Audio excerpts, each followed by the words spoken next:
भनेको तपाईको सिर्फ सम्बन्ध राखेर मात्र बलात्कार हुँदैन क्या, यो खुल्लमखुल्ला बलात्कार गरेको छ। बाजी यो बजारीकरण गरेर पुरै समुदायको इज्जतलाई बेचेर हजारौं हाम्रो बादी नानीहरूको बलात्कार गरिएको छ। यिनीहरूले पछि सुसाइड गरेपछि यिनीहरूलाई धेरै त्यो तपाईको यो यस्तो जातीय होस् भने यिनीहरू पढ्दैछ, यिनीहरूले सुसाइड गरेपछि कसले लाग्छ? सरकारले लाग्छ?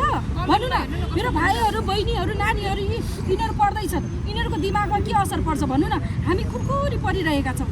त बदेनी होस्, त बादी होस्, त यो गर्ने कहिले स्कुलैमा पनि कलेजैमा पनि उनीहरूलाई यस्तो टच गरिदियो भने त्यो भएपछि उनीहरूलाई कस्तो हुन्छ ल भन्नु न।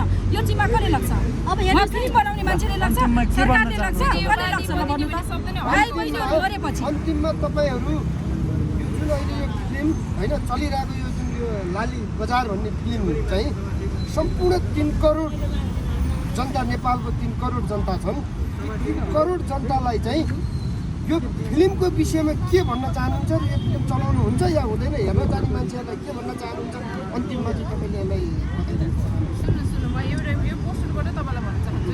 एउटा आमा र छोरीको सङ्घर्ष देखाएको छ। यो आमा र छोरीको सङ्घर्षको पहिरो यस्तो हुन्छ, एउटा के अरे गिटी बालुवाको कहानी देखाएको छ भनेको छ होइन। अनि गिटी बालुवा गर्ने मान्छेको पहिरो यस्तो हुन्छ होइन। यस्तो भुँडी त अहिले त त्यो टिकटक सिकटक बनाउने मान्छेहरूले अथवा कसैले टिकटक होइन नि सर, टिकटक यो फिल्म समुदायले जोडेको छ नि त समुदायप्रति आत्मघात भएको छ नि।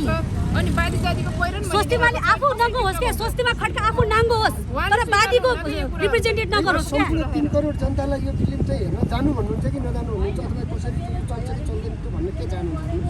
हामी यो फिल्मै बन्द होस् भन्ने चाहेको। अब जानुस् त हामी कसरी भन्न सक्छौँ भन्नु त?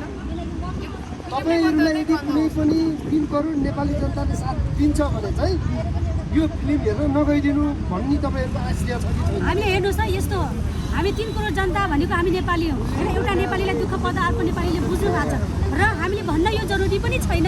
जुन रिजल्ट तपाईँ देखिसक्नु भएको छ नि त, हाम्रो चेतनशील हाम्रा नेपाली जनता हुनुहुन्छ। मागेको धोतीले मेरो लाज छोपिन्न, मागेको रोटीले मेरो पेट भरिन्न भन्ने छ नि त बाबा। आज हाम्रो संविधानलाई दुःख पर्दा 3 करोड जनताले बुझ्नु भएको छ, त्यो तपाईँ देख्नु पनि भएको छ रिजल्ट। र यो हामीले भन्न जरुरी छैन, उहाँले आफूले देखाउनुहुन्छ। अर्को कुरा के भन्छ भने यदि 3 करोड जनताले बादी समुदायलाई सपोर्ट गर्नुहुन्छ भनेपछि पक्का पनि उहाँहरूले न्यायको लागि बादी समुदायलाई सपोर्ट गर्नुहुन्छ र उहाँहरूले फिल्म हेर्ने नहेर्ने उहाँहरूको राइटको कुरा छ होइन। 3 करोड जनताको राइटको कुरा छ।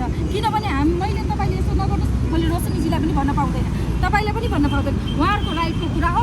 तर राइटमा पनि सत्य र असत्य, सही र गलत छ कि। बादी समुदाय यसरी रोडमा उत्रिएछ, नङ्गिएछ भनेपछि पक्का पनि जनताले हामीलाई सपोर्ट गर्नुहुन्छ भन्ने हामीलाई आशा छ। त्यति मात्र मैले 3 करोड जनतालाई र उहाँलाई मैले हात जोडेर रिक्वेस्ट गर्छु, तपाईँले बादी समुदाय नङ्गिएको हेर्न चाहनुहुन्छ कि बादी समुदायले कपडा लगाएको हेर्न चाहनुहुन्छ? त्यति मात्र मैले उहाँहरूलाई हात जोडेर बादी समुदाय चाहिँ नाङ्गियो, भोलि अर्को समुदाय अवश्य नागिन्छ नि, अवश्य नागिन्छ। तर बारम्बार बादीलाई नै उसले प्रहार गरिरहेको छ क्या, पहिलाबाट अहिलेसम्म। मैले भने त यौन व्यवसाय, यौन चिज भनेको त पति पत्नीमा पनि हुने चिज हो नि, त्यसलाई के त्यो व्यापारी बजारीकरण गर्न जरुरी छ? यौन कर्मी भनेको तपाईँले रोटीघरमा जानु, होटलमा जानु, बारम्बार भनेको छु, मसाज सेन्टरमा जानु, यौन कर्मी को छ? बादीहरू छ? छैन। तपाईँको सब गैर दलितहरू देखिनुहुन्छ तपाईँले अहिले। गैर समुदायको बाहुन छेत्रीदेखि लिएर तपाईँको तामाङ मगर सबै चिज समुदायका हुनुहुन्छ, हाम्रो चेलीबेटीहरू गरिरहेका छन् होइन। त्यस्तै तपाईँले यौन सम्बन्धलाई सम्बन्धित गरेर फिल्म गर्न चाहनुहुन्छ भने यौन सम्बन्धितको फिल्म बनाउनुहोस् क्या बाबा। सेक्स फिल्म बनाउनु, यौन कर्मी फिल्म, यौन कर्मीले राखेर गराउनुहोस्। तर तपाईँले समुदायलाई जोडेर, तपाईँको समुदायको इतिहास जोडेर ए फलाना समुदायका महिलाका गरेका चिज हुन् भनेर 2-4 जना महिलालाई किनेर बोल्न लगाएर, अभिव्यक्ति दिन लगाएर, पैसा मुनालाई किनेर तिनीहरूको अब माननीय पोस्टबाट आएको उनको कुर्सीको लोभले आफ्ना घर परिवार नाता गोतालाई फिल्मको सपोर्ट गर्न लगाएर माननीय पद भएको सीताबादी ज्यूको घर परिवारले पनि गर्दा अब चाहिँ हामीले के सोच्यो? यो साँच्चीकै न्याय हो त?